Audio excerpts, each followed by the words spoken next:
Hey kids, welcome back to the channel.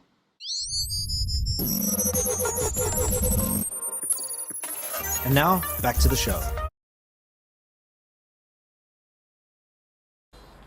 Hey SideburnsZA, I know you've been waiting for my next video.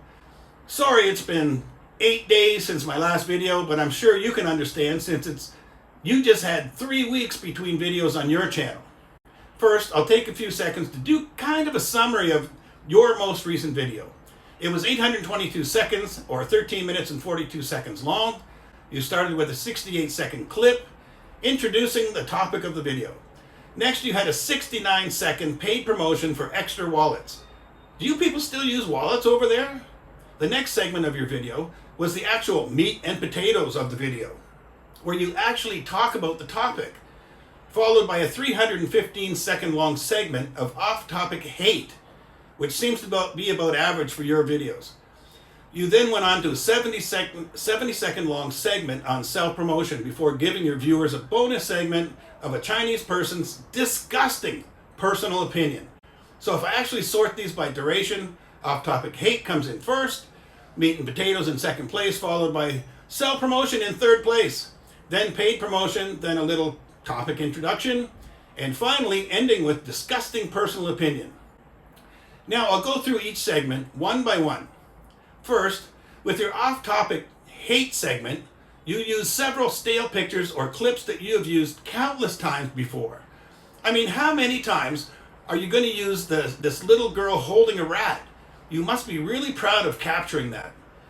I guess it is a good thing your subscribers don't actually care about personal character. Maybe I'm different, but I have to wonder what kind of person would keep making money from that poor girl's situation back then.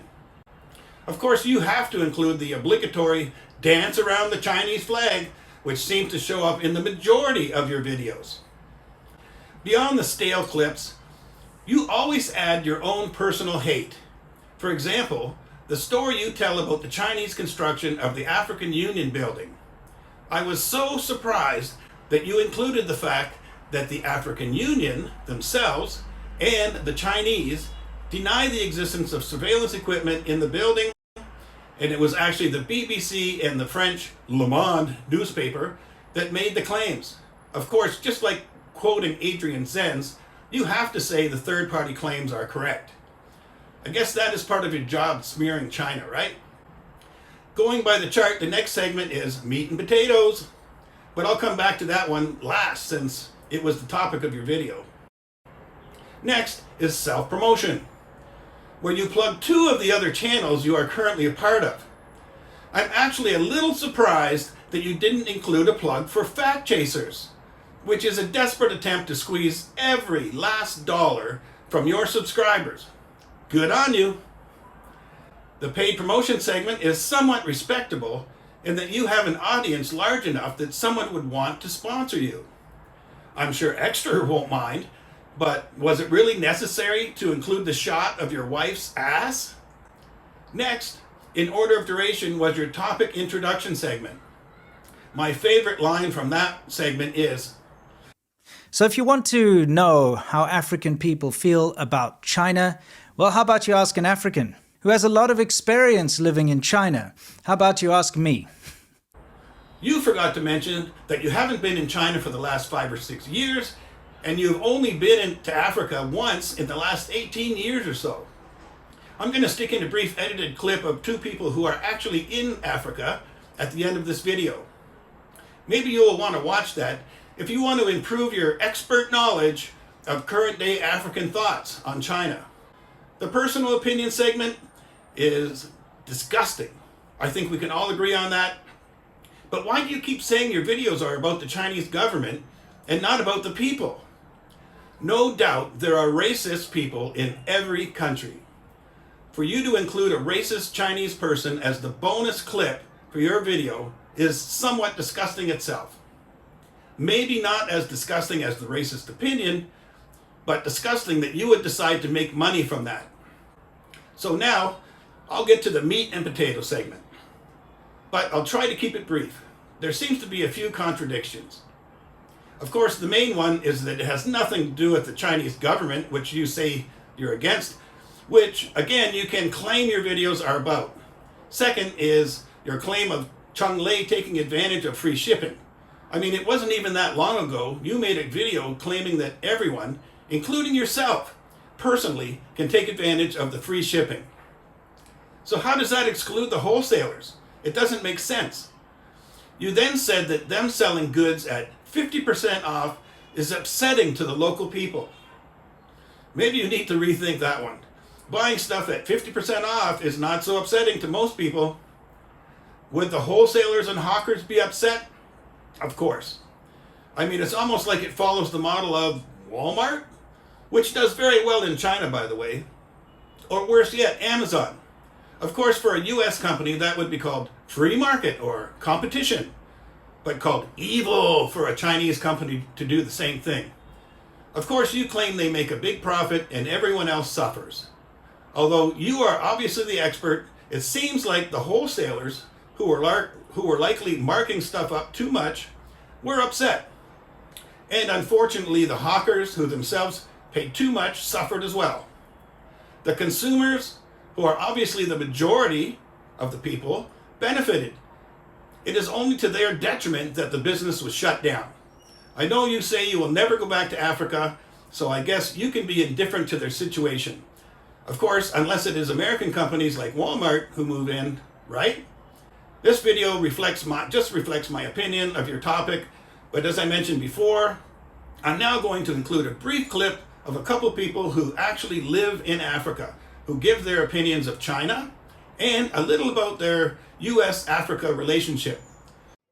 What are the American interests in Africa? The American interest in Africa is not to protect the African people. That's not an American interest. One discernible American interest in Africa is minerals. To protect their access to strategic minerals. Today, DRC holds about 70% of the world's cobalt deposits. Zambia, which is a neighbor to DRC, also has got huge deposits. Niger holds 70% of the world's uranium deposits. DRC has uranium, Zambia has uranium, Namibia has uranium. These are strategic minerals. These are what the Americans are protecting. Protecting from who? From us, the Africans, the owners of these minerals? Certainly not. They are trying to protect, to monopolize these minerals, these strategic minerals. Protect, keep away primarily China. If you look in the Sahel region, in Niger, the largest drone airbase in the world is in Niger. And you mentioned the uranium mine in Niger. Now that mine alone accounts for 1/3 of France's electricity. It's one of the poorest places on earth. And they're sitting on one of the most valuable resources in the world. And next to it, you have this huge American drone base.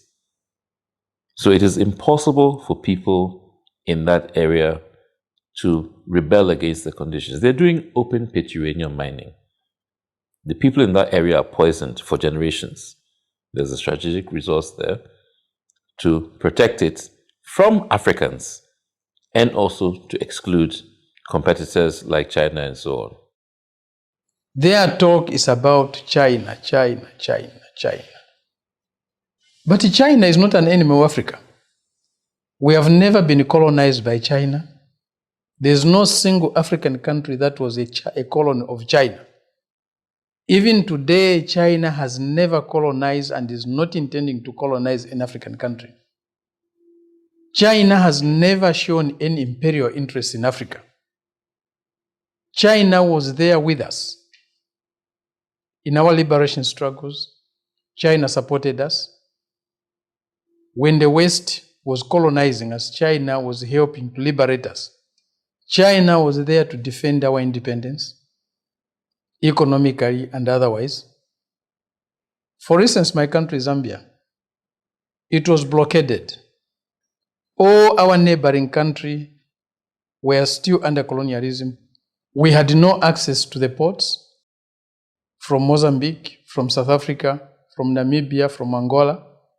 But there was no proper road, there was no rail. We asked the Americans, the British, to help us put up a rail system to the port of Dar es Salaam. They refused. President Nyerere of Tanzania came on behalf of Zambia and Tanzania to ask the leadership of China under Chairman Mao, Zhou Enlai, for help to build a rail. China at that time did not have the capacity, but China said there's no way, they have to do it.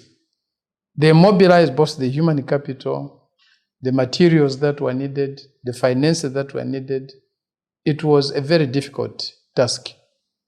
China did not have that type of rail infrastructure in its own country, but the Chinese people were ready to build that for us. And in the process, China lost 70 of its own citizens, of its own people, in the construction of that rail. The remains of those 70 Chinese people still lie in Zambia. We have 70 Chinese people buried in Zambia today. We have Chinese solidarity that will never be forgotten, that will last forever. At that time, China did not have a single mine in Africa. They did not have a single corporation operating in Africa. Not a single one. So it was selfless, noble assistance to fellow brothers and sisters. China has continued even now when it's doing well to cooperate with Africa. If you go to Africa today, you see a big hospital. 99.99% probabilities that it has been built by China. If you see a big airport today that is new in Africa, it's a very high probability that it has been built by China. If you see a rail network that is new, know that it has been built by China. You see a big bridge that is new, it has been built by China.